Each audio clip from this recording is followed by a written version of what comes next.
صبح کے 11 بج رہے تھے۔ کمرے میں ہلکی سی روشنی پردوں کے بیچ سے چھن کر اندر آ رہی تھی۔ باہر آنگن میں چڑیوں کی چہچہاہٹ اور باورچی خانے سے چائے اور پراٹھے کی خوشبو آ رہی تھی۔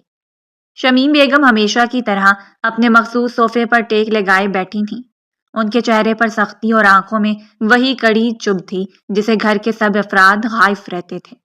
ان کے برابر میں سمر خان بڑے سکون سے بیٹھا تھا، سفید کرتا شلوار پہنے، سنجیدہ چہرہ لیے، مگر اپنی دادی کی موجودگی میں خاموشی سے ان کی باتیں سن رہا تھا۔ چند لمحے بعد دروازہ آہستہ سے کھلا اور حوریہ دبے قدموں اندر آئی۔ اس کی نظریں جھکی ہوئی تھیں اور ہاتھوں کی انگلیاں ایک دوسرے میں پھنسی ہوئی تھیں۔ کمرے کی فضا میں خاموشی کا بوجھ بڑھ گیا تھا۔ اندر آتے ہی اس نے کانپتی ہوئی آواز میں سلام کیا۔ السلام علیکم دادی بیگم۔ السلام علیکم خان جی۔ دل ہی دل میں ساتھ ہی ساتھ وہ بڑبڑائی تھی، شیرنی کے ساتھ شیر بھی بیٹھا ہوا ہے، دونوں آج مجھ معصوم ہرنی کا شکار ضرور کریں گے۔ ہمیشہ کی طرح شمیم بیگم کے چہرے پر ناگواری کی لکیریں ابھر آئیں۔ وہ بھاری آواز میں بولی، یہ وقت ہے تمہارے اٹھنے کا؟ صبح کے 11 بج رہے ہیں۔ ہمارے خاندان کی بیٹیاں سورج نکلنے سے پہلے اٹھ جاتی ہیں۔ ایمن کو ہی دیکھ لو، وہ بھی تو تمہاری کزن ہے، صبح 7 بجے تک سب کام نمٹا لیتی ہے۔ تمہیں اس سے سیکھنا چاہیے۔ تم سے صرف 3 سال بڑی ہے، لیکن ایسا لگتا ہے تم سے 30 سال بڑی ہو۔ ابھی تک تمہارا بچپنا ہی ختم نہیں ہو رہا۔ کیا کروں میں تمہارا؟ سمر نے سر اٹھایا تھا، لبوں پر سختی ابھر آئی تھی۔ وہ یکدم بولا، پرہیز کیجیے دادی ایمن کی مثال دینے سے، کیونکہ یہ اس کے انگوٹھے کے برابر بھی نہیں ہے۔ وہ اس کی کزن ضرور ہے، لیکن میری بہن ہے۔ اس کی تربیت میں نے کی ہے۔ اگر آپ اس کی تربیت میرے ہاتھ میں دیتی، اس کا دماغ بھی بالکل درست کر کے رکھنا۔ بلا مقصد آپ نے اس کو چھوٹ دی ہے، جس کا نتیجہ اب آپ کے سامنے کھڑا ہے۔ شمیم بیگم نے فوراً اسے گھورا، پھر سختی سے بولی، ایسی بات نہیں ہے سمر، تربیت تو اس کی بھی اچھی ہوئی ہے، آخر کو تمہاری ماں نے کی ہے، لیکن یہ لڑکی ہر وقت اپنے آپ میں مگن رہتی ہے، گھر کے اصولوں کا خیال نہیں رکھتی۔ کسی دن میری چھڑی اٹھ گئی تو اس کا دماغ بھی بالکل درست کر دوں گی۔ یہ سمجھتی ہے بوڑھی دادی کے ہاتھوں میں جان نہیں ہے، مگر جس دن اس نے میری جان دیکھ لی ہر وقت منہ چھپاتی رہے گی۔ حوریہ سہمی ہوئی آواز میں جلدی سے بولی، دادی بیگم آئندہ خیال رکھوں گی، ایسا دوبارہ نہیں ہوگا، اور پلیز آپ ان سے کہیں کہ مجھے کچھ نہ کہیں، صرف آپ ہی مجھے سمجھا سکتی ہیں اور کوئی نہیں۔ وہ فوراً اعتراض کر گئی تھی۔ اس کی ڈانٹ اسے ہمیشہ بری لگتی تھی۔ وہ ہمیشہ ایک بات کہتی تھی، بابا ڈانٹ سکتے ہیں، امی ڈانٹ سکتی ہیں، دادی بیگم اور ایمن بھی ڈانٹ سکتی ہے، مگر خان جی کوئی حق نہیں رکھتے۔ لیکن وہ جانتی نہیں تھی پورے گھر میں سب سے زیادہ حق ہی وہ اس پر رکھتا تھا۔ سمر کرسی پر ذرا سا آگے ہو کر تیز آواز میں بولا، بتاؤں تمہیں کیا کر سکتا ہوں میں؟ اس کے لہجے کی بھاری گونج نے حوریہ کے وجود کو ہلا دیا تھا۔ وہ ایک دم پیچھے ہٹی اور کانپتے ہوئے بولی، معاف کر دیں دادی بیگم، اب سچ بول رہی ہوں، صبح جلدی اٹھوں گی۔ کل رات کو سونے میں دیر ہو گئی تھی۔ وہ ہمیشہ ہی اس کے غصے سے ڈر جاتی تھی، اس بار بھی ایسا ہی ہوا تھا۔ ذرا سی آنکھیں دکھانے پر وہ فوراً لائن پر آئی تھی۔ اس کی بات سن کر سمر نے فوراً سوال کیا، کیوں دیر ہوئی تھی؟ وجہ بتاؤ۔ حوریہ نے سر اٹھایا، آنکھیں نم تھی۔ وہ دھیمی مگر سچی آواز میں بولی، میرا پیر کو ٹیسٹ ہے کالج میں، اس کی تیاری کر رہی تھی۔ اگر یقین نہیں تو آپ ایمن سے پوچھ سکتے ہیں، میں جھوٹ نہیں کہہ رہی، اور میں جھوٹ کہنا پسند بھی نہیں کرتی۔ جھوٹ کہنے والوں کو رب پسند نہیں کرتا۔ وہ بہانہ بہت اچھا بناتی تھی، اس بار بھی صفائی سے خود کو کلیئر کر گئی تھی۔ شمیم بیگم طنزیہ ہنسی کے ساتھ بولی، ہاں تمہاری ماں بھی ایسی بہانے بنایا کرتی تھی، خود تو دنیا سے چلی گئی اور تمہیں ہمارے سر پر چھوڑ گئی۔ ہمیشہ کی طرح اس تانے کے بعد حوریہ کا سر جھک گیا تھا، آنکھوں میں نمی ابھر آئی تھی، لب کانپ رہے تھے، مگر وہ کچھ بول نہیں سکی تھی۔ کمرے میں لمحے بھر کے لیے خاموشی چھا گئی۔ سمر کے چہرے پر غصے کی جھلک صاف دکھائی دے رہی تھی۔ اس نے سخت نظروں سے دادی کی طرف دیکھا اور اشارے سے انہیں مزید کچھ نہیں کہنے دیا۔ وہ اس سے سختی سے بات کرتا تھا، اس پر پابندیاں لگاتا تھا، مگر اس کی آنکھوں میں آنسو اسے ہرگز پسند نہیں تھے۔ وہ حوریہ کی طرف دیکھتے ہوئے بھاری مگر نرم لہجے میں بولا، جاؤ، اور اب خیال کرنا، صبح جلدی اٹھو اور میز پر سب کے ساتھ ناشتہ کرو، اور ہاں اب جا کے ناشتہ کرو، اور اگر مجھے پتا چلا کہ تم نے ناشتہ نہیں کیا تو یاد رکھنا میرے عطاف سے تمہیں کوئی نہیں بچا سکتا۔ حوریہ نے جھکی ہوئی آواز میں بس جی کہا اور جلدی سے دروازے کی طرف بڑھی۔ اس کے قدم لڑکھڑا رہے تھے، دل زور زور سے دھڑک رہا تھا۔ وہ دروازہ کھول کر باہر نکلی تو لگ رہا تھا جیسے قید سے آزاد ہوئی ہو۔ کمرے میں پھر وہی خاموشی رہ گئی، لیکن سمر کی آنکھوں میں اب بھی وہ ناگواری صاف جھلک رہی تھی جو اس نے دادی کے الفاظ پر محسوس کی تھی۔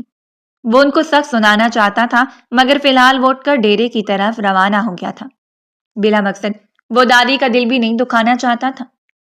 کچن میں ہلکی ہلکی بھاپ اٹھ رہی تھی، چولہے پر دیگچی میں سالن ہلکی آنچ پر پک رہا تھا اور ساتھ ہی تڑکے کی خوشبو پورے کمرے میں رچی ہوئی تھی۔ ملازمہ کٹی سبزیاں ٹرے میں رکھ رہی تھی، جبکہ ایمن اپنے مخصوص انداز میں دوپٹہ سنبھالتے ہوئے مسالے پیسنے میں مصروف تھی۔ وہ ہر چیز بڑے سکون اور ترتیب سے کر رہی تھی، جیسے اسے برسوں سے یہ سب سنبھالنے کی عادت ہو۔ کچن کی کھڑکی سے دھوپ کی شعاعیں اندر آ رہی تھیں اور ان کے عکس میں ایمن کا چہرہ مزید نکھر کر سامنے آ رہا تھا۔ اسی دوران آہستہ سے دروازہ کھلا۔ حوریہ خاموشی سے اندر داخل ہوئی۔ چہرے پر ابھی تک سختی اور سمر کی آواز کا خوف باقی تھا۔ قدم دھیمے تھے، آنکھوں میں نمی ابھی تک موجود تھی۔ وہ پیچھے سے جا کر اچانک ایمن کے گلے لگ گئی۔ ایمن نے چونک کر مڑ کر دیکھا اور فوراً اپنے نرم ہاتھ سے اس کے گال کو سہلایا۔ پیار بھرے لہجے میں بولی، اٹھ گئی میری شہزادی۔ کہنے کو وہ اس کی کزن تھی، مگر وہ ہمیشہ اسے اپنی بیٹیوں کی طرح پیار کرتی تھی۔ ایمن کا انداز ہی مختلف تھا۔ حوریہ نے لب پھلائے، نظریں نیچے کی اور دبی دبی آواز میں بولی، آپ کی شہزادی کو آپ کے بھائی نے اتنی بری طرح ڈانٹا ہے کہ بس میری تو کوئی عزت ہی نہیں رہی۔ آپ بھی کچھ دنوں بعد شادی کر کے چلی جائیں گی، پھر مجھے کون بچائے گا؟ آپ کے اس جن بھائی سے میری پوری لائف برباد ہو گئی ہے۔ لڑکیاں اپنی زندگی کو فیری ٹیل کی طرح گزارتی ہیں، مگر میری زندگی میں کوئی فیری ٹیل نہیں ہے، صرف اور صرف اذیت ہے۔ سب مجھے ڈانٹتے رہتے ہیں، نہ جانے میں نے ایسا کون سا گناہ کر دیا ہے جو ہر ایک میرے ہی پیچھے پڑا رہتا ہے۔ ایسا لگتا ہے کہ میں کوئی بوجھ ہوں۔ وہ کافی اداس تھی۔ دادی کی آخری بات نے اس کا دل چور چور کر دیا تھا۔ ایما نے ہنسی دبا کر اس کی ٹھوری اوپر کی اور نرمی سے بولی، وہ جن بھائی ہی تمہارا سب سے زیادہ خیال رکھتے ہیں، بس تمہیں نظر نہیں آتا۔ کبھی کبھی سخت لہجہ اختیار کرتے ہیں تو اس کا مطلب یہ نہیں کہ وہ تمہیں چاہتے نہیں۔ وہ تمہیں ہم سب سے زیادہ پیار کرتے ہیں، لیکن تم دیکھنا ہی نہیں چاہتی۔ تم صرف ان کی سختی دیکھتی ہو، لیکن ان کی سختی میں چھپا ہوا پیار نہیں دیکھتی۔ حوریہ نے کرسی کھینچ کر زور سے زمین پر پٹکی اور منہ بناتے ہوئے بیٹھ گئی اور شکایتی انداز میں بولی، ہاں ہاں پتہ ہے مجھے، آپ کے تو بھائی ہیں نا، آپ کیوں ان کے خلاف سنیں گی؟ جبکہ ایمن ہنستے ہوئے بولی، اچھا بابا اب یہ بتاؤ ناشتہ کرو گی؟ بناؤں تمہارے لیے؟ جبکہ وہ فوراً منہ بسور کر بولی، بنائیں آپ ناشتہ، آپ کے بھائی کی آرڈر ہے۔ اگر میں نے ٹھیک طرح سے ناشتہ نہیں کیا تو مجھے ان کے اعتراض سے کوئی نہیں بچا سکتا۔ میرا تو کوئی ارادہ نہیں ہے دوبارہ ڈانٹ کھانے کا۔ صبح صبح میرا موڈ خراب کر دیا ہے۔ آپ بلا وجہ دوپہر کا بھی کھانا حرام ہو جائے گا۔ اس سے بہتر ہے خاموشی سے ناشتہ کر لیتی ہوں، ورنہ میرا کوئی ارادہ نہیں تھا کچھ بھی کھانے کا۔ ایمن نے اسے غور سے دیکھا اور تھوڑی سی سختی مگر محبت سے بولی، رات کو میں نے کہا تھا سو جاؤ، صبح دیکھ لینا اپنے کورین ڈرامے، مگر تم سنتی کہاں ہو؟ آدھی رات تک سیریز دیکھتی رہتی ہوں۔ صحیح ہوا تمہارے ساتھ، بالکل ٹھیک سزا ملی ہے۔ بلکہ دادی کو چاہیے دو چھڑی تمہیں لگائیں، بالکل ٹھیک ہو جاؤ گے۔ دن بدن بگڑتی جا رہی ہو۔ حوریہ ناک سکیڑ کر بولی، ہاں جی سب قصور میرا ہی ہے، آپ تو بس بھائی کے حق میں بولیں گی، کبھی بھی آپ میری سائیڈ نہیں لیتی۔ نہ جانے آپ کو ان جیسے جن میں کیا نظر آتا ہے، ہر وقت وہ آپ کو ڈانٹتے ہی رہتے ہیں۔ ایمن یہ نہیں کرو، ایمن ایسے نہیں بیٹھو، ایمن یہ مت کھاؤ، پتہ نہیں انہیں لڑکیوں سے کیا مسئلہ ہے، میرا بس چلے تو انہیں ٹھیک کر دوں۔ ایمن نے ہلکی مسکراہٹ کے ساتھ سر ہلایا اور چولہے کی طرف متوجہ ہو گئی۔ کچھ دیر بعد اس نے ناشتے کی پلیٹ بڑی نفاست سے تیار کی، پراٹھا آملیٹ اور ساتھ ہی گرم چائے کا کپ۔ پلیٹ وہ احتیاط سے لائی اور میز پر رکھ دی۔ حوریہ ہاتھ باندھے بیٹھی رہی، اس کے لب پھر سے پھولے ہوئے تھے جیسے کسی ضدی بچے کی۔ ایمن نے اسے دیکھا، پھر نفیس میں سر ہلاتے اس کے برابر میں بیٹھ گئی۔ وہ پلیٹ اپنی طرف کھینچ لائی اور پراٹھے کا ٹکڑا توڑ کر اپنے ہاتھوں سے حوریہ کے منہ کے قریب کیا اور نرم لہجے میں بولی، چلو ضد مت کرو، کچھ کھا لو، کچھ کھاؤ گی تو انرجی آئے گی، پھر مل کر ہم بھائی کی برائیاں کریں گے۔ حوریہ نے پہلے نظریں دوسری طرف موڑ لی، لیکن پھر خاموشی سے منہ کھول کر نوالا لے لیا۔ وہ چپ چاپ کھانے لگی۔ کچن کی فضا میں اب پہلے جیسی کشیدگی نہیں تھی۔ ایمن کے ہاتھوں کی نرمی اور اس کی شفقت نے حوریہ کے دل سے صبح کی گھٹن ذرا ہلکی کر دی تھی۔ ایمن نے ہر نوالا پیار اور صبر سے اس کے منہ تک پہنچایا تھا، کیونکہ جانتی تھی وہ کتنی ضدی ہے۔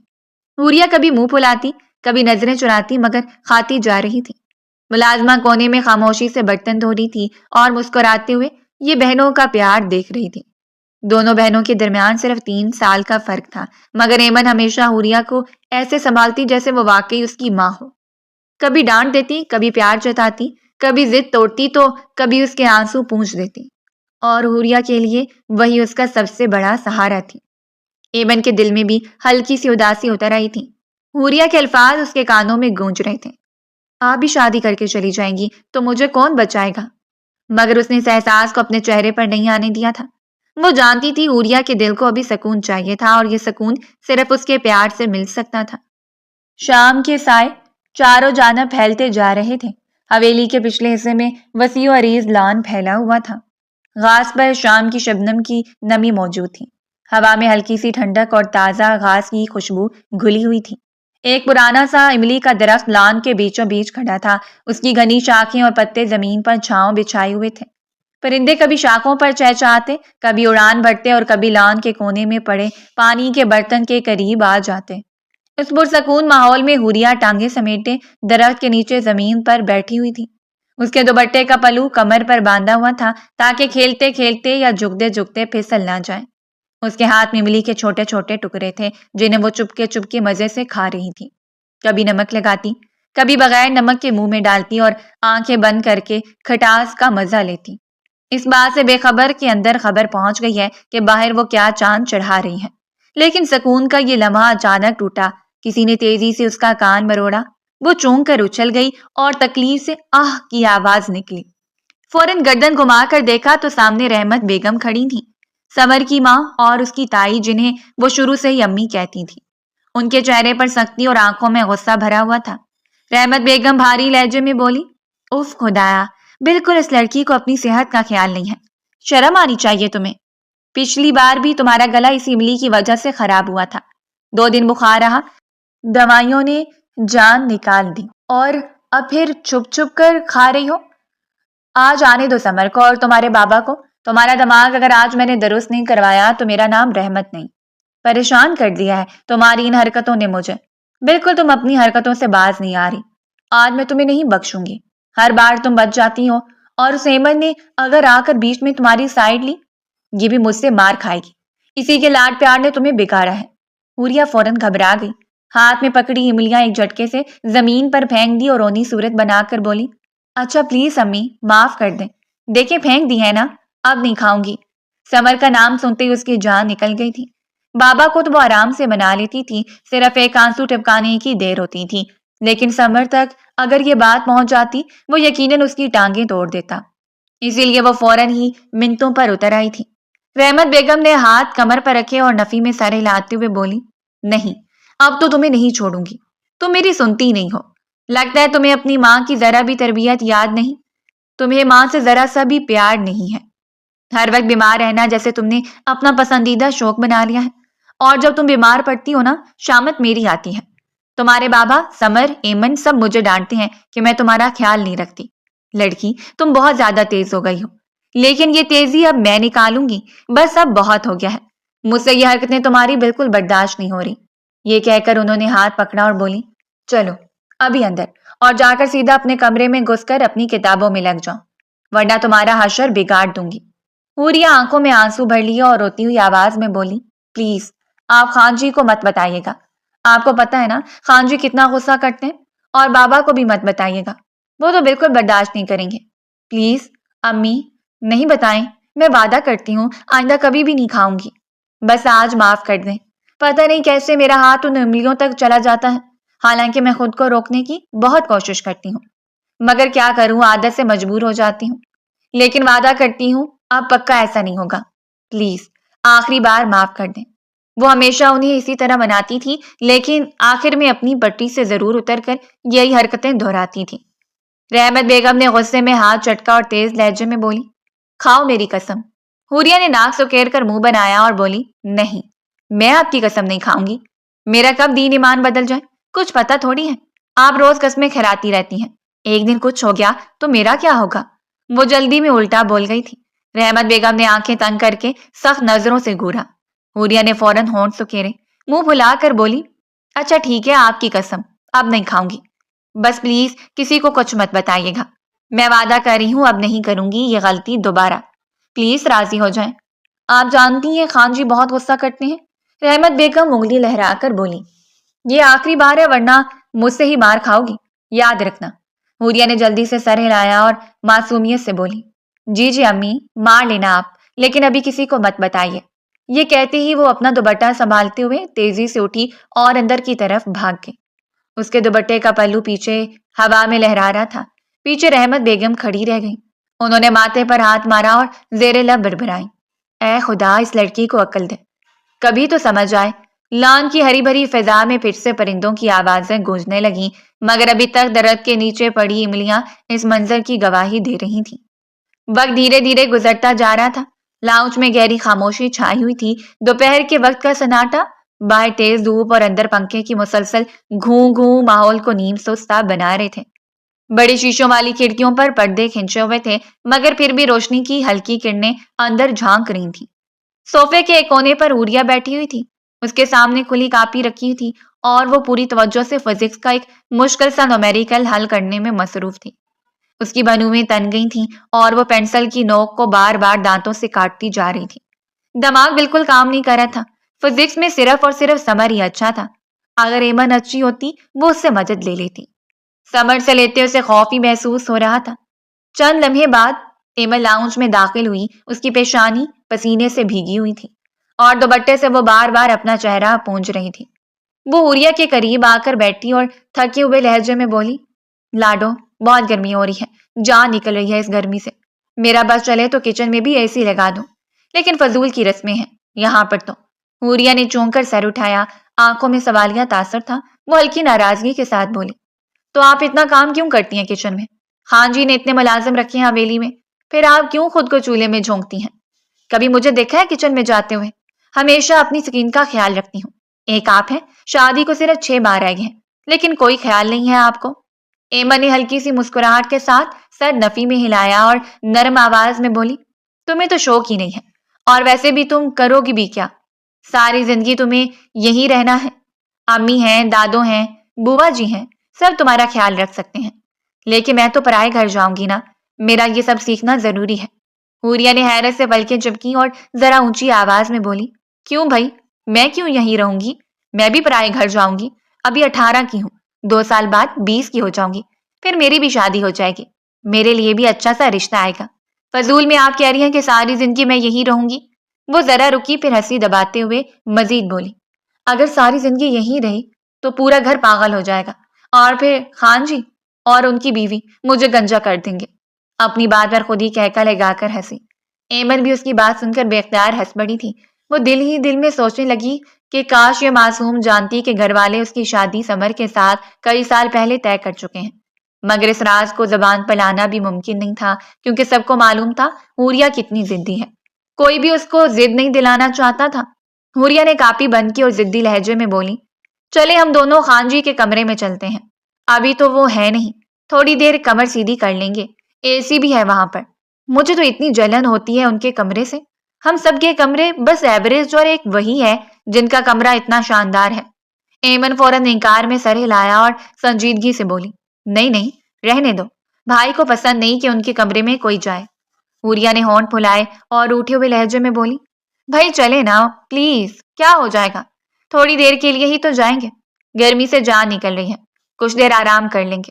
ایمن نے پہلے لب بھینچے، پھر حوریا کی معصوم ضد پر مسکرا دی۔ اس کے لہجے میں لاچاری تھی، اچھا ٹھیک ہے، لیکن بس تھوڑی دیر کے لیے۔ یہ سنتے ہی حوریا کا چہرہ کھل اٹھا۔ وہ خوشی سے اچھل کر کھڑی ہوئی اور ایمن کا ہاتھ پکڑ کر باہر کی طرف لپکی۔ دونوں تیزی سے قدم بڑھاتی ہوئی راہداری سے گزرتی ہوئی سمر کے کمرے کی طرف جانے لگیں۔ انہیں اندازہ ہی نہیں تھا کہ سمر کچھ گھنٹے پہلے ہی واپس آ چکا ہے اور اس وقت اپنے کمرے میں موجود ہے۔ چند لمحے بعد وہ دونوں اس کے کمرے کے سامنے تھیں۔ سمر کے کمرے کا دروازہ آہستگی سے کھلا۔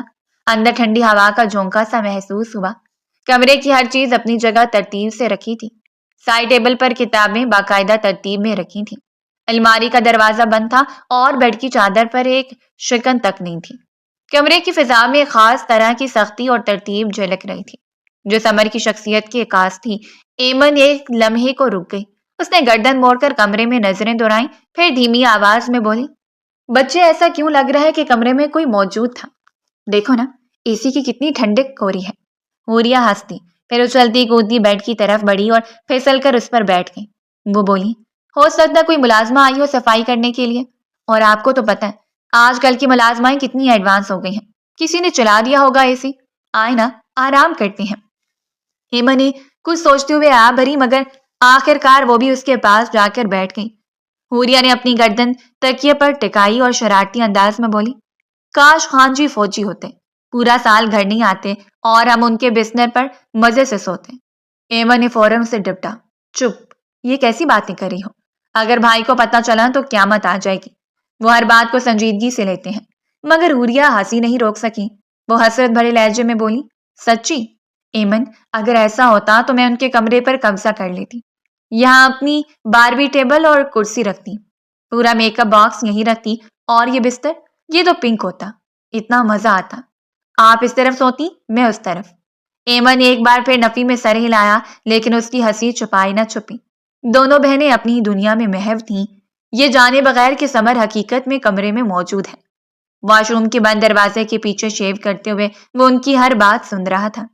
باہر ٹھنڈک اے سی سے نہیں، اس کے جانے سے پہلے کیے ہوئے بندوبست سے تھی۔ کوئی ملازمہ نہیں آئی تھی، کمرے میں بہنوں کی سرگوشیاں گونج رہی تھیں۔ حوریہ کی شوق آواز بار بار ایمن کے کہکوں سے مل کر ماحول کو ہلکا پھلکا بنا رہی تھی، مگر اگلے لمحے ساری دنیا جیسے تھم گئی۔ واش روم کا دروازہ یکدم کھلا، سب سے پہلے بھار کی ایک ہلکی سی لہر باہر نکلی، پھر قدموں کی آہٹ سنائی دی، اور اگلے لمحے صبر نظر آیا۔ وہ شرٹ لیس تھا، ابھی شیو مکمل کرنے کے بعد تولیہ سے چہرہ صاف کر رہا تھا۔ ایمن کا رنگ فک ہو گیا، اس نے ایک پل کے لیے بھی پیچھے مڑ کر نہیں دیکھا اور فوراً بھاگتی ہوئی کمرے سے باہر نکل گئی۔ اس کو اس کی ڈانٹ کا شکار نہیں بننا تھا۔ حوریہ کا دل جیسے حلق میں اٹک گیا۔ وہ ساکت سی بیڈ پر بیٹھی رہ گئی تھی، آنکھیں پھٹی کی پھٹی رہ گئیں۔ اس کے چہرے پر شرم، خوف اور بے یقینی سب ایک ساتھ اتر آئے تھے۔ سمر نے اسے دیکھتے ہی قدم روکے۔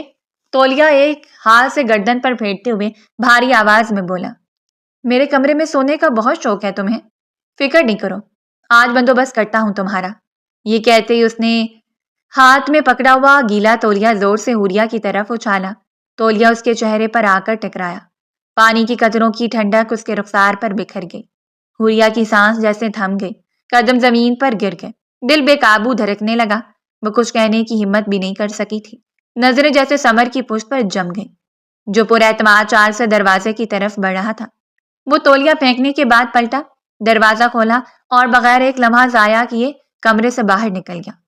اس کے جانے کے بعد بھی کمرے میں اس کی موجودگی کی دھمک باقی تھی۔ حوریہ نے کپکپاتے ہاتھوں سے چہرے سے تولیہ ہٹایا، آنکھیں اب بھی خوف سے بھری ہوئی تھیں، سانسیں اٹک اٹک کر چل رہی تھیں۔ پھر جیسے ہی ہوش آیا تو وہ جھٹکے سے کھڑی ہوئی اور دوپٹہ سنبھالتے ہوئے دروازے کی طرف لپکی۔ کمرے سے باہر نکلتے اس کے قدم ایسے تیز ہوئے جیسے پیچھے سے کوئی پکڑ لے گا۔ لانگ کوریڈور میں دوڑتی وہ خود بھی حیران تھی کہ یہ ابھی ہوا کیا ہے۔ دل ابھی بھی دھک دھک کر رہا تھا اور سمر کا جملہ بار بار کانوں میں گونج رہا تھا کہ آج تمہارا بندوبست کرتا ہوں۔ نہ جانے کیوں یہ جملہ اس کو لاشعوری طور پر عجیب کیفیت میں مبتلا کر رہا تھا۔ وقت دھیرے دھیرے گزرتا جا رہا تھا۔ رات کا وقت تھا، حویلی کے بڑے کمرے میں جو شمیم بیگم کا خاص بیٹھک کمرہ تھا، محفل سی جمی ہوئی تھی۔ بڑے فانوس کی مدھم روشنی کمرے کو روشن کیے ہوئے تھی۔ دیواروں پر پرانے طرز کے عکس اور لکڑی کے کام سے بنے ہوئے فریم جلملاتے دکھائی دے رہے تھے۔ کمرے کے وسط میں بھاری صوفے ترتیب سے رکھے تھے اور سب افراد اپنی اپنی جگہوں پر بیٹھے تھے۔ شمیم بیگم ہمیشہ کی طرح اپنے بڑے سے صوفے پر نیم دراز بیٹھی تھی۔ ان کے برابر میں سمر بیٹھا ہوا تھا، پرسکون مگر سنجیدہ۔ ایک طرف رحمت بیگم اور سہیل صاحب موجود تھے، دونوں خاموش اور متوقع طور پر سمر کی بات سننے کے لیے تیار۔ دوسری جانب ایمن بیٹھی تھی، تھکن کے آثار مگر چہرے پر تجسس اور گھبراہٹ کی جھلک صاف نمایاں تھی۔ پورے کمرے میں ایک سنجیدہ فضا تھی، مگر ایک کرسی خالی تھی، وہ حوریہ کی تھی۔ وہ ہمیشہ کی طرح اپنے کمرے میں کورین سیریز دیکھنے میں محو تھی اور اس وقت کسی کو اس کی غیر موجودگی خاص طور پر محسوس نہیں ہو رہی تھی۔ سمر نے سب کی طرف دیکھا، پھر گہری سانس لی اور پورے اعتماد لہجے میں بولا، آپ لوگوں کو میں نے دراصل اسی لیے جمع کیا ہے کہ مجھے کوئی ضروری بات کرنی ہے۔ سب کی نظریں یکدم اس کی طرف اٹھ گئیں۔ سہیل صاحب نے چشمہ ٹھیک کیا، رحمت بیگم نے ہونٹ بھینچے اور شمیم بیگم ابرو اچکا کر بولی، ہاں بولو بیٹا، کیا بات ہے؟ سمر سکون سے بولا، ایمن کا رشتہ طے ہو چکا ہے، شادی میں 6 ماہ باقی ہیں، لیکن وہ ذرا رکا۔ اصولاً شادی پہلے ایمن کی ہونی چاہیے، کیونکہ ہم بہن بیٹیوں کو ترجیح دیتے ہیں۔ ایمن نے گردن جھکا لی۔ اس کے چہرے پر ہلکی شرمندگی تھی، مگر وہ خاموش نہیں۔ سمر نے بات جاری رکھی، لیکن میں چاہتا ہوں کہ لندن جانے سے پہلے حوریہ سے میرا نکاح ہو جائے اور اسے میں اپنے ساتھ لے جاؤں۔ یہ سن کر لمحے بھر کے لیے پورے کمرے میں خاموشی چھا گئی۔ پھر شمیم بیگم تیزی سے بولی، حوریہ کو لے جانے کی ضرورت کیا ہے؟ لڑکی ذات ہے، یہیں پر رہے گی۔ سمر نے نگاہ بھر کر اپنی دادی کو دیکھا۔ لہجہ پہلے سے زیادہ مضبوط تھا۔ نہیں، ہرگز نہیں۔ جہاں میں ہوں گا وہی میری بیوی ہوگی۔ دادی، یہ میرا آخری فیصلہ ہے اور مجھے کسی قسم کا ہنگامہ یا بحث نہیں چاہیے۔ رحمت بیگم نے اپنی نظریں سہیل صاحب کی طرف گھمائیں۔ سہیل صاحب نے کرسی پر پہلو بدلا اور آہستگی سے بولے، یہ جو کہہ رہا ہے وہی ٹھیک ہے۔ آخر باہر جانا ہے، ایسے میں بہتر ہے کہ نکاح کر لیا جائے اور بیوی کو ساتھ لے کر جائے۔ سمر نے سر ہلایا، جی، اور میں چاہتا ہوں اسی ہفتے کے جمعے کو نکاح رکھا جائے۔ بس ضروری رشتہ داروں کو بلائیے گا، شادی میں سادگی ہو، میں زیادہ شور شرابہ نہیں چاہتا۔ ایمن نے پہلی بار زبان کھولی۔ اس کی آواز نرم تھی مگر فکر نمایاں تھی۔ بھائی، حوریہ کی خواہش ہے کہ اس کی شادی دھوم دھام سے ہو۔ وہ بچپن سے خواب دیکھتی آئی ہے۔ آپ ایسا مت کیجیے۔ سمر سخت مگر سنجیدہ لہجے میں بولا، نہیں ایمن، ضرورت نہیں ہے۔ دھوم دھام میں نظر لگتی ہے اور حوریہ بہت معصوم ہے، اس کو بہت جلدی نظر لگتی ہے۔ میں یہ رسک نہیں لے سکتا۔ رحمت بیگم نے بیٹے کو دیکھتے ہوئے اس بات میں سر ہلایا۔ سہیل صاحب بھی بولے، ہاں یہ ٹھیک کہہ رہا ہے، حوریہ جلدی بیمار ہو جاتی ہے، بہتر ہے چھوٹا ہی فنکشن کیا جائے۔ شمیم بیگم نے اپنے احساس سے زمین پر ہلکی سی ضرب لگائی، جیسے فیصلہ کن انداز ہو، پھر خشک لہجے میں بولی، اگر سب کا یہی فیصلہ ہے تو میری طرف سے بھی ہاں ہے۔ اسی جمعے کو نکاح کر لیتے ہیں۔ کمرے کی فضا میں اب سنجیدہ خاموشی پھیل گئی۔ ہر کسی کے دل میں اپنے اپنے خیال گردش کر رہے تھے۔ ایمن نے چپ چاپ آنکھیں جھکا لی۔ رحمت بیگم نے تسلی بھری سانس لی اور سہیل صاحب نے گہری نظر سمر پر ڈالی، مگر سمر اس کے ہونٹوں پر ہلکی سی مسکراہٹ ابھر آئی تھی۔ دل ہی دل میں وہ خوشی کی ایک لہر محسوس کر رہا تھا۔ آخر کار وہ لمحہ قریب تھا جس کا خواب اس نے برسوں سے دیکھا تھا۔ بچپن سے جس محبت کو دل میں پالا تھا، اب وہی محبت اس کی زندگی کی ہمسفر بننے والی تھی۔ یہ احساس اس کے لیے اتنا خوشنما تھا کہ لمحے بھر کو کمرے کی سب سختی اور بحث پیچھے رہ گئی تھی۔ حوریہ کے کمرے میں نرم پیلے بلب کی روشنی جل رہی تھی۔ دیوار کے ساتھ لگی لکڑی کے ریک پر حوریہ کی باربی ڈولز اور میک اپ کے باکس بکھرے پڑے تھے۔ بیڈ کے سامنے ایل سی ڈی پر کورین ڈرامے کی آواز چل رہی تھی اور وہ کمبل لپیٹے بیڈ پر نیم دراز موبائل میں مگن تھی۔ جیسے دروازہ کھلا اور احمد بیگم کے ساتھ ایمن اندر داخل ہوئی، وہ ذرا سی چونکی، لیکن فوراً ہی دوبارہ سکرین پر نظر جما دی۔ رحمت بیگم سخت لہجے میں بولی، لڑکی ہوش کرو، اٹھ کر بیٹھو، بات کرنی ہے۔ حوریہ نے موبائل سے گردن باہر نکالی، چہرے پر معصومیت اور تجسس لیے ان دونوں کو دیکھا اور پھر موبائل بند کرتے ہوئے بولی، واہ جناب، بڑے بڑے لوگ تشریف لائے ہیں آج میرے کمرے میں، بتائیے کیا ہوا ہے۔ رحمت بیگم اس کے بیڈ کے پاس آ کر بیٹھ گئی۔ ان کا چہرہ تھوڑا سنجیدہ تھا۔ حوریہ نے یہ دیکھ کر پلکیں چپکائیں۔ ایمن بھی اس کے برابر میں بیٹھ گئی تھی۔ ماحول کی یہ تبدیلی دیکھ کر وہ پریشان سی ہو گئی تھی۔ دونوں کا انداز فارمل اور غیر معمولی تھا۔ رحمت اس کو دیکھتے ہوئے بولی، مجھے اپنی گڑیا سے بات کرنی ہے، کچھ وقت مل سکتا ہے؟ رحمت بیگم اس کا ہاتھ تھامتے ہوئے نرمی سے بولی۔ حوریہ نے ہلکی سی مسکراہٹ کے ساتھ سر ہلایا، جی بالکل، آپ میری ماں ہیں، آپ کو وقت دینے کے لیے مجھے اجازت دینے کی ضرورت ہے کیا؟ رحمت بیگم نے گہری سانس لی اور اس کے چہرے کو غور سے دیکھتے ہوئے بولی، میں نے ہمیشہ تمہیں اپنی بیٹی مانا ہے اور تم نے بھی مجھے اپنی ماں مانا ہے، اسی حساب سے میں نے تمہارے لیے ایک فیصلہ لیا ہے۔ حوریہ نے بول پن سے پلکیں چپکی، سر دوبارہ ہلایا اور اعتماد سے بولی، بالکل مانوں گی، آپ نے جو بھی فیصلہ لیا ہے وہی میرا فیصلہ ہوگا، آپ نے بچپن سے مجھے پالا ہے۔ رحمت بیگم نے اس کا ہاتھ مزید مضبوطی سے تھاما اور ذرا جھک کر آہستہ آواز میں بولی، میں نے تمہاری شادی طے کر دی ہے۔ یہ سنتے ہی حوریہ کی آنکھیں خوشی سے چمک اٹھی۔ وہ تقریباً اچھل کر بیڈ پر سیدھی ہو کر بیٹھ گئی اور خوشی سے چلائی، سچ بتائیں نا، آپ مذاق تو نہیں کر رہی؟ واقعی میری شادی طے کر دی ہے؟ ایمن نے اپنے ہونٹ کاٹ کر نظریں جھکائیں۔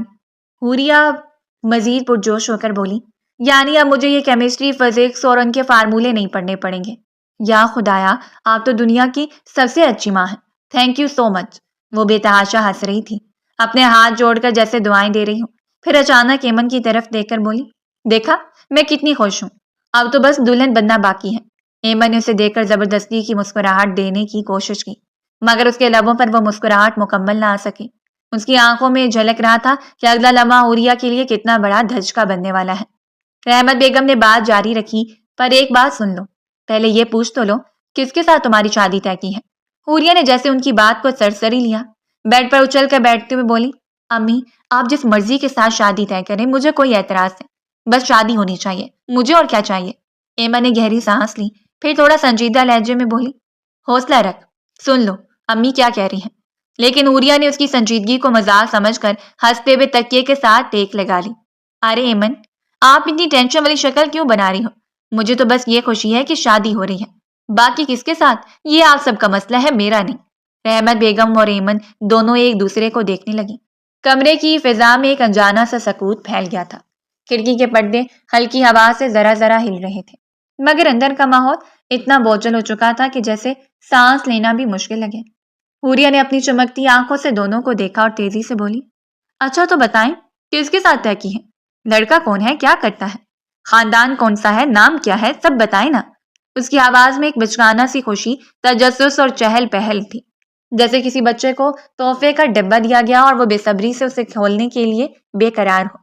رحمت بیگم نے ایک لمحے کو ایمن کو دیکھا اور پھر سنجیدہ لہجے میں بولی، تم لڑکے کو بچپن سے جانتی ہو، خاندان کو بھی اچھی طرح جانتی ہو، اور وہ کیا کرتا ہے اس سے بھی واقف ہو۔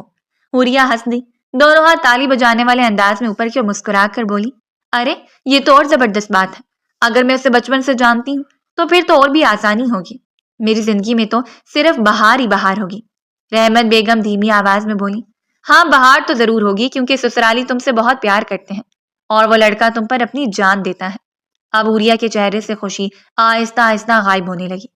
اس نے اپنی بڑی بڑی آنکھوں سے ماں کو غور سے دیکھا اور سنجیدہ لہجے میں بولی، امی میں آپ کی باتیں بالکل نہیں سمجھ پا رہی، سیدھا سیدھا بتائیں نا، لڑکا کون ہے، نام کیا ہے، کیا واقعی آپ لوگوں نے میری شادی طے کر دی ہے یا پھر میرے ساتھ کوئی پرینک ہو رہا ہے؟ اگر ایسا ہے تو پلیز اب ختم کریں، میری سیریز نکل رہی ہے۔ رحمت بیگم اس کا ہاتھ تھام کر مضبوط لہجے میں بولی، یہ کوئی مذاق نہیں ہے حوریہ، اسی جمعے کو تمہارا نکاح ہے۔ یہ جملہ سنتے ہی وہ بالکل سیدھی ہو کر بیٹھ گئی، اس کی آنکھوں میں خوف اور حیرت دونوں تیرنے لگے، آواز بھاری ہو گئی، کیا مطلب اتنی جلدی؟ رحمت بیگم نے گہری سانس لی اور آہستہ آہستہ بولی، لڑکا کوئی اور نہیں بلکہ میرا بیٹا سمر خان ہے، تمہارا کزن، اس خاندان کا وارث۔ کمرے میں ایک دم خاموشی چھا گئی، جیسے وقت تھم گیا ہو۔ حوریہ کی آنکھیں پھیل گئیں، ہونٹ نیموا رہ گئے، وہ پل بھر کو تو کچھ بول ہی نہ سکی، جیسے کسی نے اس کی زبان گنگ کر دی ہو۔ چند لمحے بعد وہ پھٹ پڑنے والے انداز میں بولی، امی آپ پاگل ہو گئی ہیں کیا؟ کس طرح کی بات کر رہی ہیں آپ؟ سمر خان، آپ کو پتہ بھی ہے آپ کس کا نام لے رہی ہیں؟ خان جی میرے بھائیوں جیسے ہیں، میں نے کبھی ان کو اس نظر سے دیکھا ہی نہیں، میں کیوں ان سے شادی کروں گی؟ اس کی آواز لرز رہی تھی، مگر غصے کی شدت بھی جھلک رہی تھی، آنکھوں میں نمی تیرنے لگی۔ رحمت بیگم نرمی مگر مضبوطی سے بولی، یہ ہمارا فیصلہ ہے، بڑوں کا فیصلہ، تمہاری ماں کے مرنے کے بعد ہی یہ طے ہو گیا تھا، تمہارے بابا کو بھی کوئی اعتراض نہیں، سہیل صاحب نے صاف کہا ہے کہ بس تمہیں بتا دینا ہے۔ یہ سنتے ہی حوریہ کے ضبط کا بندھن ٹوٹ گیا، آنکھوں سے آنسو بہنے لگے، وہ کپ کپاتی آواز میں چلائی، نہیں میں کسی قیمت پر یہ شادی نہیں کروں گی، ساری زندگی میں نے ان سے ڈر ڈر کر گزاری ہے، آپ چاہتی ہیں شادی کے بعد بھی میری زندگی ایسی ہو؟ میں کبھی نہیں کروں گی شادی، چاہے کچھ بھی ہو جائے، میں بابا کو بھی منع کر دوں گی، میں خان جی کو بھی منع کر دوں گی۔ وہ شدت جذبات میں رو پڑی، آواز اونچی ہوتی گئی، میں مر جاؤں گی امی لیکن ان سے شادی نہیں کروں گی۔ یہ کہہ کر وہ ہچکیوں کے ساتھ روتی ہوئی تیزی سے اٹھی اور واش روم کی طرف بھاگ گئی۔ دروازہ زور سے بند ہونے کی آواز آئی، ایمن نے اپنے آنسو ضبط کرنے کی کوشش کی، مگر دل میں کرب نمایاں تھا۔ اس نے افسوس بھری نظر سے رحمت بیگم کو دیکھا اور ہلکے سے سر نفی میں ہلا دیا۔ اس کی آنکھیں کہہ رہی تھیں یہ فیصلہ ٹھیک نہیں ہے۔ رحمت بیگم کے چہرے پر پریشانی اور بے بسی صاف نظر آ رہی تھی۔ وہ بے اختیار اٹھی اور خاموشی سے کمرے سے باہر نکل گئی۔ پردے ہلتے رہے اور کمرے کے اندر حوریہ کے رونے کی دبی دبی آواز گونجتی رہی۔ اگلے دن دوپہر کا وقت تھا، سورج اپنی پوری شدت کے ساتھ کھڑکیوں سے چھن کر کمرے میں اتر رہا تھا۔ حویلی کی راہداریوں میں سناٹا پھیلا ہوا تھا، جیسے ہر چیز کسی دباؤ میں آ گئی ہو۔ حوریہ کا چہرہ رات بھر کے رونے سے اتنا سوجا ہوا تھا کہ آنکھیں بمشکل کھل رہی تھیں۔ اس نے صبح سے ایک لقمہ تک منہ میں نہیں ڈالا تھا۔ وہ بستر پر اکیلی پڑی رہی، مگر آنکھوں کے پانی نے اس کا تکیا گیلا کر دیا تھا۔ خبر دادی بیگم تک بھی پہنچ گئی تھی اور سمر تک بھی، مگر دونوں کے تیوروں میں کوئی نرمی نہیں آئی۔ سب اپنی اپنی ضد پر قائم تھے۔ دوپہر کے کھانے کے بعد شمیم بیگم نے نوکرانی کے ذریعے پیغام بھیجا کہ حوریہ کو فوراً ان کے کمرے میں بلایا جائے۔ پیغام سنتے ہی حوریہ نے دل پر ہاتھ رکھا جیسے کسی عدالت میں پیشی کے لیے بلایا جا رہا ہو۔ وہ بمشکل خود کو سنبھالتی اٹھی، آنکھوں پر ہاتھ پھیرا مگر سوجی ہوئی پلکیں چپ نہ سکیں۔ دھیرے دھیرے قدم بڑھاتے ہوئے وہ شمیم بیگم کے کمرے تک پہنچے۔ دروازے پر کھڑے ہو کر اس نے ہلکی سی آواز میں سلام کیا۔ شمیم بیگم اپنے بستر پر نیم دراز تھیں۔ ان کی آنکھوں میں سختی اور لہجے میں غرور تھا، جیسے ان کے ایک ایک لفظ سے فیصلہ صادر ہونا ہے۔ حوریہ کو دیکھتے ہی وہ تیز لہجے میں بولی، کیا تماشا بنایا ہوا ہے تم نے؟ یہ کیا نخرے بازی ہیں؟ حوریہ کی پلکیں جھپکیں اور ہونٹ کانپنے لگے۔ دل کی گھبراہٹ آنسوؤں کی صورت باہر نکلی۔ وہ روتے ہوئے بولی، دادی مجھے نہیں کرنی شادی سمر سے۔ آپ لوگ کیوں میری جان کے پیچھے پڑ گئے ہیں؟ اگر میرے امی بابا حیات ہوتے تو کبھی بھی آپ لوگ مجھ پر یہ زور زبردستی نہیں کرتے۔ یہ سنتے شمیم بیگم سیدھی ہو کر بیٹھ گئی۔ آنکھوں میں غصے کی چمک تھی۔ وہ بھاری لہجے میں بولی، زبان درازی مت کرو میرے سامنے، اور یہ ڈرامے بازیاں میرے آگے مت دکھاؤ۔ یہ رونے دھونے سے یہاں کوئی اثر نہیں پڑنے والا۔ تمہاری شادی ہر حال میں جمعے کو ہوگی، میرے پوتے سمر کے ساتھ، اور اگر تمہیں کوئی اعتراض ہے تو اپنے پاس رکھو۔ حوریہ نے سہم کر ان کی طرف دیکھا مگر دل کی طرف لبوں پر آ گئی۔ وہ سسکتے ہوئے بولی، دادی پلیز مجھے نہیں کرنی ان سے شادی۔ مجھے ان سے بہت ڈر لگتا ہے۔ وہ ہمیشہ مجھے ڈانٹتے ہیں، مجھے برا بھلا کہتے ہیں۔ میں کیسے اپنی زندگی گزاروں گی ان کے ساتھ؟ شمیم بیگم نے ہاتھ کے اشارے سے اسے چپ کروایا اور کڑکدار آواز میں بولی، ڈرتی ہو اس لیے کہ وہ تمہاری فکر کرتا ہے، وہ تم سے بہت پیار کرتا ہے۔ جو ڈانٹ تمہیں محسوس ہوتی ہے وہ اصل میں اس کی محبت ہے۔ اور اب بس، مزید ایک لفظ بھی نہیں سننا۔ اگر تم نے جمعے کے دن کسی بھی قسم کا تماشا کیا تو یاد رکھو میں تمہیں اس گھر سے نکال دوں گی۔ تمہارا اس خاندان سے کوئی تعلق باقی نہیں رہے گا۔ تم اچھی طرح جانتی ہو بغاوت کرنے والوں کے ساتھ کیا ہوتا ہے۔ اپنی سزا کے لیے تیار رہنا۔ ان کے الفاظ کسی تیز دھار چھری کی طرح حوریہ کے دل میں اترتے گئے۔ اس کے قدم لڑکھڑا گئے تھے اور وہ وہیں زمین پر بیٹھ گئی۔ ہاتھ جوڑ کر روتے ہوئے بولی، دادی پلیز رحم کرے مجھ پر۔ میں مر جاؤں گی لیکن سمر سے شادی نہیں کروں گی۔ شمیم بیگم کے چہرے پر ذرا بھی نرمی نہیں آئی۔ وہ سرد لہجے میں بولی، میں نے جو فیصلہ کر لیا ہے وہ پتھر پر لکیر ہے، اب جاؤ یہاں سے۔ حوریہ نے ایک آخری بے بسی بھری نظر ان پر ڈالی۔ آنکھوں کے آنسو گالوں پر بہتے رہے مگر اس کی فریاد سننے والا کوئی نہ تھا۔ وہ روتے روتے دروازے کی طرف بڑھی اور بھاگتے ہوئے کمرے سے نکل گئی۔ راہداری میں اس کی ہچیوں کی آواز دیر تک گونجتی رہی مگر شمیم بیگم کے کمرے میں سکوت ہی قائم رہا۔ وقت دھیرے دھیرے گزرتا جا رہا تھا۔ جمعے کا دن بھی سر پر آن پہنچا تھا۔ اس کے لاکھ احتجاج کے باوجود تمام تیاریاں پوری ہو گئی تھیں۔ حویلی کے وسیع لاؤنج کو سفید چادروں اور ہلکی روشنیوں سے سجایا گیا تھا۔ جگہ جگہ تازہ پھولوں کی خوشبو پھیلی ہوئی تھی مگر اس خوشبو میں ایک عجیب سا بوجھ محسوس ہو رہا تھا۔ ماحول میں خوشی کی بجائے خیر مرئی خاموشی اور دباؤ چھایا ہوا تھا۔ مہمان کرسیوں پر نیم سنجیدگی کے ساتھ بیٹھے تھے۔ سب جانتے تھے کہ یہ نکاح کس کی خوشی سے زیادہ بڑوں کے فیصلوں کا نتیجہ ہے۔ لاؤنج کے عین وسط میں حوریہ دلہن کے لباس میں بیٹھی تھی۔ سرخ و سنہری رنگ کے لہنگے میں لپٹی وہ حد درجہ خوبصورت لگ رہی تھی، جیسے کوئی نازک کلی جبرن کسی بھاری مٹی میں گاڑ دی گئی ہو۔ اس کا سر جھکا ہوا تھا، پلکیں آنسوؤں سے بھری ہوئی تھیں اور ہاتھ کانپ رہے تھے اور بار بار اپنے دوپٹے کے پلو کو مروڑ رہی تھی۔ اس کی سوجی ہوئی آنکھیں صاف بتا رہی تھیں کہ رات بھر اس نے نیند نہیں کی تھی۔ اس کے برابر میں سفید شلوار قمیض میں ملبوس سمر خان بیٹھا تھا، چہرے پر غرور اور آنکھوں میں سختی، جیسے وہ اپنے ارد گرد کے شور شرابے سے بے نیاز ہو۔ اس کا انداز صاف بتا رہا تھا کہ وہ نکاح کو کوئی بڑا واقعہ نہیں بلکہ ایک رسمی مرحلہ سمجھ کر پورا کر رہا ہے۔ اس کے تیوروں میں ذرا سی نرمی نہیں تھی۔ پاس ہی دادی بیگم کرسی پر براجمان تھی، ہاتھوں میں تسبیح تھی مگر آنکھوں میں اطمینان۔ وہ وقتاً فوقتاً مہمانوں کی طرف دیکھتی اور پھر سکون سے اپنے پوتے اور ہونے والی پوتی بہو کو دیکھ کر سر ہلاتی۔ ان کے چہرے پر وہی مطمئن مسکراہٹ تھی جیسے برسوں کا ارمان آج پورا ہوا ہو۔ چند لمحے بعد مولوی صاحب اندر داخل ہوئے، سفید کپڑوں اور نرم لہجے والے بزرگ جنہوں نے سب کو خاموش ہونے کا اشارہ دیا۔ وہ کاغذات کے ساتھ حوریہ کے قریب بیٹھ گئے۔ لاؤنج میں ایک دم سناٹا چھا گیا، سب کی نظریں دلہن پر جمی تھی۔ مولوی صاحب نرمی سے بولے، بیٹی حوریہ رحمان، آپ کا نکاح سمر و سہیل خان کے ساتھ کیا جا رہا ہے، کیا آپ کو یہ نکاح قبول ہے؟ یہ الفاظ سنتے ہی حوریہ کے کانوں میں جیسے کسی نے گھنٹیاں بجا دی ہوں۔ اس نے دھیرے سے اپنے برابر بیٹھے سمر کو دیکھا۔ اس کا چہرہ پتھر کی طرح سخت تھا۔ پل بھر کے لیے اس کا دل چاہا کہ چیخ کر انکار کر دے، مگر ارد گرد بیٹھے سب کی نظریں اور دادی بیگم کی سختی یاد آتے ہی اس کی سانس رک گئی۔ اس کی پلکوں سے آنسو بہہ نکلے اور لب کانپتے ہوئے بولی، قبول ہے۔ مولوی صاحب نے دوسری بار پوچھا، بیٹی حوریہ رحمان، کیا آپ کو یہ نکاح قبول ہے؟ اس بار اس کی ہچکی بند گئی، مگر روتے روتے بمشکل بولی، قبول ہے۔ مولوی صاحب نے تیسری بار پوچھا۔ حوریہ کی نظریں زمین پر جم گئیں، آنکھوں سے آنسوؤں کی لکیر تھمے بغیر بہتی رہی۔ اس نے آخری بار دھیرے سے کہا، قبول ہے۔ سارے لاؤنج اس کے رونے اور قبول کرنے کے درمیان خاموشی میں ڈوبا رہا۔ مہمانوں نے نظریں چرا لیں، کوئی اس کی کمزوری کو دیکھنا نہیں چاہتا تھا۔ پھر مولوی صاحب نے سمر کی طرف رخ کیا، بیٹے سمر و سہیل خان، کیا آپ کو یہ نکاح قبول ہے؟ سمر سنجیدہ اور مضبوط آواز میں بولا، قبول ہے۔ مولوی صاحب نے دوسری بار پوچھا، پھر تیسری بار۔ ہر بار اس نے بغیر کسی ہچکچاہٹ کے ایک ہی لہجے میں جواب دیا، قبول ہے۔ کاغذ پر دستخط ہوئے، نکاح مکمل ہو گیا۔ لاؤنج میں بیٹھے لوگوں نے رسم کے طور پر دعائیں دیں۔ کچھ نے مسکرا کر دادی بیگم کو مبارکباد دی، مگر اس مبارکباد کے شور میں ایک دل کی سسکی دب گئی۔ حوریہ نے سر جھکائے رکھا، اس کے آنسو دوپٹے کے اندر چھپ گئے، مگر دل میں چیخ اب بھی گونج رہی تھی۔ میں نہیں چاہتی تھی یہ نکاح۔ وقت دھیرے دھیرے مزید گزرا تھا۔ نکاح کے بعد اس کو سمر کے کمرے میں پہنچا دیا گیا تھا۔ کمرے کا دروازہ ہلکی آواز کے ساتھ کھلا۔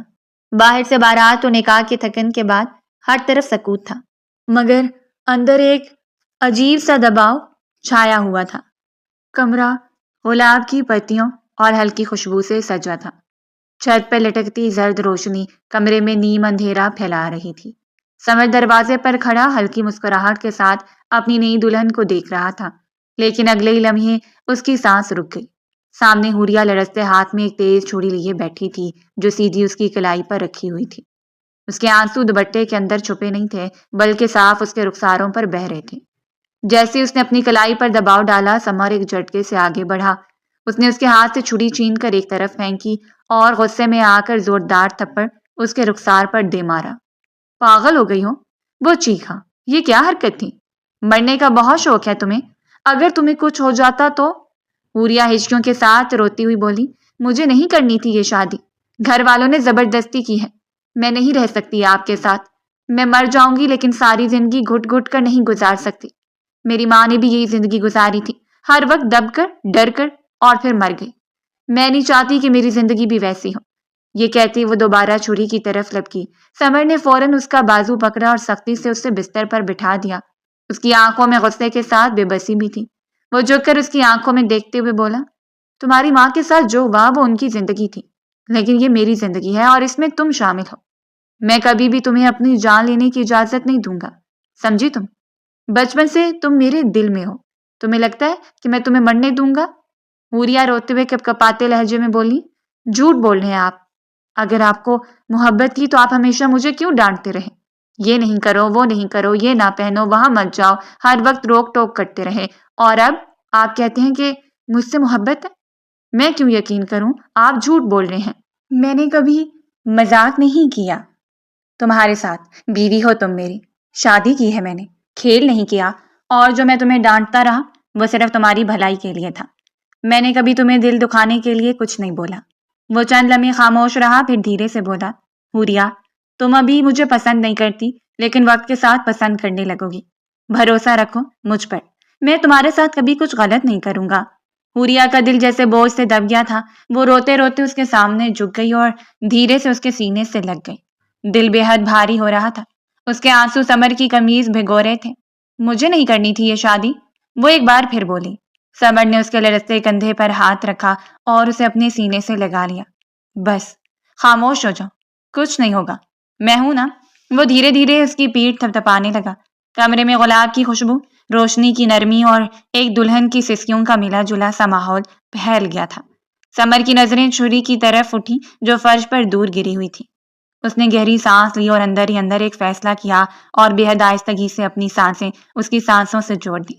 یہ عمل بے حد نرمی سے کیا گیا تھا، اس میں کوئی سختی نہیں تھی۔ وہ لمحہ بھر کے لیے شاکڈ ہو گئی تھی، لیکن اب دھیرے دھیرے محسوس کرنے لگی تھی۔ وہ آہستہ آہستہ اس میں گم ہونے لگا تھا۔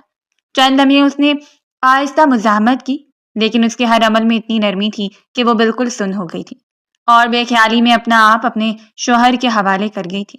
وقت دھیرے دھیرے گزرتا جا رہا تھا۔ 6 ماہ بیت چکے تھے۔ زندگی کی وہ کڑوی شامیں، وہ چیخیں اور آنسو جیسے کہیں پیچھے رہ گئے تھے۔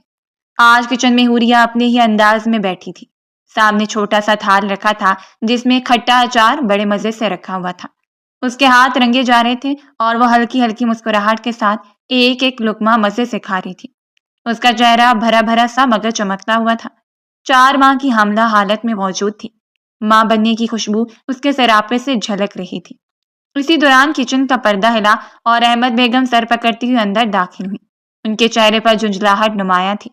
انہوں نے ایک نظر حوریا کو دیکھا اور فوراً بول پڑی، یا خدایا، یہ لڑکی تو میری جان پر عذاب بنی ہوئی ہے۔ ارے حوریا، یہ کیا حرکت ہے؟ اگر تیرے شوہر نے یہ سب کرتے دیکھ لیا نا تو سیدھی ٹانگیں توڑ دے گا تیری۔ حوریا نے بے فکری سے ایک کو نوالا منہ میں ڈالا اور مسکراتے ہوئے بولی، بالکل بھی نہیں امی، خان جی مجھ سے بہت محبت کرتے ہیں، وہ مجھے کچھ نہیں کہیں گے۔ رحمت بیگم نے طنزیہ انداز میں آنکھیں گھمائیں۔ ہاں ہاں، بس ہم ہی تم سے نفرت کرتے ہیں نا؟ میں کہتی تھی نا سکون سے شادی کر لو، ضد اور ہنگامہ کیوں مچاتی ہو؟ لیکن تمہیں تو پورے گھر کو سر پر اٹھانا تھا۔ اب دیکھ لو، ہر وقت شوہر کی مالا جپتی رہتی ہو۔ حوریا نے کچھ کہنے کے لیے لب کھولے ہی تھے کہ کچن کے دروازے پر سمر نظر آیا۔ وہ سیدھا آگے بڑھا اور ہاتھ میں رکھی پلیٹ اس کے سامنے رکھی۔ پلیٹ میں تازہ کٹے ہوئے فروٹس رکھے تھے۔ اس کے لبوں پر نرمی سے بھری مسکراہٹ تھی۔ وہ جھک کر بولا، پھر کیوں نہیں جپے گی میری مالا؟ محبت کرتا ہوں اس سے اور ہمیشہ کرتا رہوں گا۔ یہ کہہ کر اس نے حوریا کے سر پر نرمی سے بوسہ دیا۔ حوریا کی آنکھوں میں ہلکی سی نمی تیر گئی مگر ساتھ ہی دل میں سکون اتر آیا۔ رحمت بیگم کے ہونٹوں پر پہلی بار ہلکی سی مسکراہٹ آئی۔ وہ دونوں کو دیکھتے ہوئے بولی، سدا خوش رہو بیٹا، مگر اپنی بیوی کو ذرا سمجھا دو، یہ کھٹی چیزیں یوں کھاتی ہیں پھر گلا خراب ہوگا، اور اب تو جس حال میں ہے اسے اپنے بچے کا بھی خیال کرنا چاہیے۔ اگر گلا خراب ہو گیا اور کوئی الٹی سیدھی دوا کھا لی تو اور بھی مشکل ہو جائے گی۔ یہ ہے ہی ضدی، بالکل نہیں سنتی میری۔ سمر نے ایک لمحے کے لیے حوریا کی طرف دیکھا۔ اس کی آنکھوں میں شرارت اور لاڈ کی جھلک تھی۔ اس نے ہلکی سی آنکھیں دکھائیں تو حوریا نے فوراً رونی صورت بنا لی۔ یہ مجھے ہر وقت ڈانٹتی رہتی ہیں، کیا اب آپ بھی مجھے ڈانٹیں گے؟ سمر کے لبوں پر مسکراہٹ گہری ہو گئی۔ اس نے سر نفی میں ہلایا اور دھیرے سے بولا، میں تمہیں ڈانٹوں گا نہیں لیکن سمجھاؤں گا ضرور۔ تمہاری صحت میرے لیے سب سے زیادہ ضروری ہے، اور اب تو صرف تم نہیں، ہماری اولاد بھی تمہارے ساتھ ہے، اس کا بھی خیال رکھنا ہے تمہیں۔ حوریا نے کہہ کے جیسی کھلکھلاہٹ کے ساتھ ہنسی چھوڑی۔ اس کے رخسار پر چمک اتر آئی جیسے وہ تمام بوجھ اور ڈر جو کبھی اس کے دل پر تھا اب دھیرے دھیرے اتر چکا ہو۔ سمر نے اس کے ماتھے پر نرمی سے پیار کیا۔ رحمت بیگم نے دونوں کو دیکھتے ہوئے دل ہی دل میں سکون کا سانس لیا۔ ان کے لبوں پر ہلکی سی دعا تھی، رب تم دونوں کو ہمیشہ خوش رکھے، آمین۔ کچن میں اس لمحے ایک عجیب سا سکون تھا۔ ہلکی ہلکی ہوا درختوں کی شاخوں کو ہلا رہی تھی مگر اس کچن کے اندر صرف ایک حقیقت روشن تھی، وہ حقیقت جو بتا رہی تھی کہ زندگی ہمیشہ وہ نہیں ہوتی جیسی نظر آتی ہے۔ 6 ماہ پہلے جو لڑکی موت کو گلے لگانے پر تلی تھی آج زندگی کو سینے سے لگائے بیٹھی تھی۔ جو رشتے سے قید لگتے تھے وہی اس کے سکون کا سہارا بن گئے تھے۔ بعض اوقات ہمیں جو دکھائی دیتا ہے وہ حقیقت کا صرف ایک رخ ہوتا ہے، اصل کہانی اس کے پیچھے چھپی ہوتی ہے اور ہم اکثر اس سے غافل رہ جاتے ہیں۔ زندگی کے امتحانات سخت ضرور ہوتے ہیں مگر کبھی کبھی انہی میں وہ سکون چھپا ہوتا ہے جس کی ہمیں تلاش ہوتی ہے۔